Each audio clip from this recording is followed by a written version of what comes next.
अपने political party के लिए जो इलेक्शन में दिया हुआ जो एनर्जी लेवल था, वो जो पॉलिटिकल पार्टी बीजेपी हो, कांग्रेस हो, जो इलेक्शन में जीतने के लिए वो एनर्जी था, वो एनर्जी सेम एनर्जी लेवल शांति लेकर आने के लिए, सोल्यूशन लेकर आने के लिए वो एनर्जी देता तो कब का मणिपुर में सोल्यूशन आ जाता। इसलिए अभी भी मणिपुर में हिंसा चल रही है। 2 दिन पहले वहाँ के सीआरपीएफ के 2 जवान को मार दिया, 2 लोग घायल कर दिया। क्या चल रहा है इंडिया में? एक डेमोक्रेसी चल रहा है, क्या चल रहा है? जो भी महेश्वर वहां से डिसीजन देते हैं, रिपब्लिक पार्टी ऑफ इंडिया उनके साथ में रहती है। Republic party of India Manipur people के साथ में 100% हम उनके साथ में रहेंगे। नमस्कार। बहुत दुख की बात है कि कुछ दिन पहले हमारा सेंट्रल फोर्स 2 सीआरपीएफ बुरी तरीके से कुकी मिलिटेंट्स ने उसे मारा और 2 सीआरपीएफ घायल हुए, वो भी बॉम्ब से अटैक किए गए वो by Kuki militants. We really condemn the killing of the 2 CRPF. तो अभी मणिपुर में जो चल रहा है, 1 साल पूरा होने वाला है, शांति आने का नाम नहीं ले रहा है। जब इलेक्शन का जो कुछ दिनों आया था, शांति होने का ऐसा दिख रहा था, पर इलेक्शन खत्म होने के बाद कुछ ही दिनों बाद फिर से शुरू हो गया।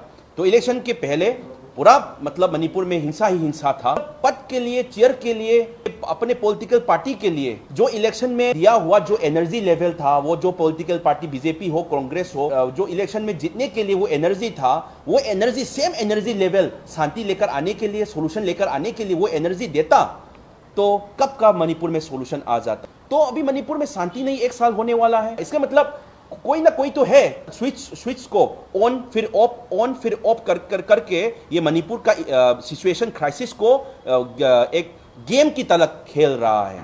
तो इसके लिए मैं सरकार को मैं निवेदन करना चाहता हूं आरपीआई की तरफ से, ये जो हो गया है बहुत ये ओवर द लिमिट हो गया है। तो मतलब ये इस पे कौन भुगत रहे हैं? नॉर्मल पर्सन भुगत रहे हैं। तो अप्रैल 19 को जो हुआ है मणिपुर के और भारत के इतिहास में डार्केस्ट डे था, क्योंकि अंधकार था उस दिन, क्योंकि डेमोक्रेसी को खिलौने की तरह खेल रहा था। एनसीईआरटी के बुक में भी जो मणिपुर का ऐतिहासिक गेम है, स्पोर्ट्स है जो मुकना कांगजेई बोलते हैं, वो एनसीईआरटी के सेंट्रल बुक में लिखा गया है कि वो मिजोरम का स्पोर्ट है, मिजोरम का गेम है। तो ये मतलब ये सब कौन देखेगा? It has to be corrected by the education minister. Central book में भी गलत लिख रहा है। मतलब ये सब गलत लिखेंगे तो युवा पीढ़ी जो युद्ध है, इंडियन का युद्ध है, ये पोस्ट चैप्टर को पढ़ के ये चला जाएगा बाद में। मुकना Kangjei it is a traditional sports game of the Manipur. तो we really requested to the concern department also to look into the matter deeply, thoroughly. इसलिए अभी भी मणिपुर में हिंसा चल रही है। 2 दिन पहले वहाँ के सीआरपीएफ के 2 जवान को मार दिया, 2 लोग घायल कर दिया।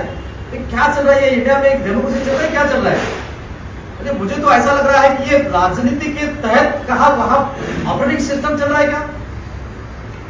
अगर भारत देश में इतनी बड़ी व्यवस्था होने के बावजूद भी वहां के कोई फुकी मिलिटेंट्स करके ये लोग अटैक करते हैं और अपने सेवा में रहने वाले जो सीआरपीएफ के जवान हैं उनके ऊपर अटैक होकर मर जाते हैं। और ये सिलसिला तकरीबन 1 साल से चल रहा है, फिर भी नहीं रुक रहा है। रिपब्लिकन पार्टी ऑफ इंडिया ऐसी जगह का, ऐसी व्यवस्था का विरोध करती है और उसका जाहिर निषेध करती है। वहां डेमोक्रेसी लाना चाहिए। रियलिटी में मणिपुर में अगर आप कोई जाते हैं या कोई आपके लोग रहेंगे तो आपको पता चलेगा वहां का कॉमन पीपल का जीना बहुत बड़ा मुश्किल हो गया है। बहुत सारा हाईवे भी बंद है अभी भी। 1 साल तक कोई भी देश के कोने में ऐसी सिचुएशन पैदा होना भारतीय डेमोक्रेसी के लिए बहुत बड़ी दुख की बात है। तो इसलिए हम रिपब्लिकन पार्टी ऑफ इंडिया की तरफ से मांग करते हैं जल्द से जल्द मणिपुर की सिचुएशन कंट्रोल में लाए।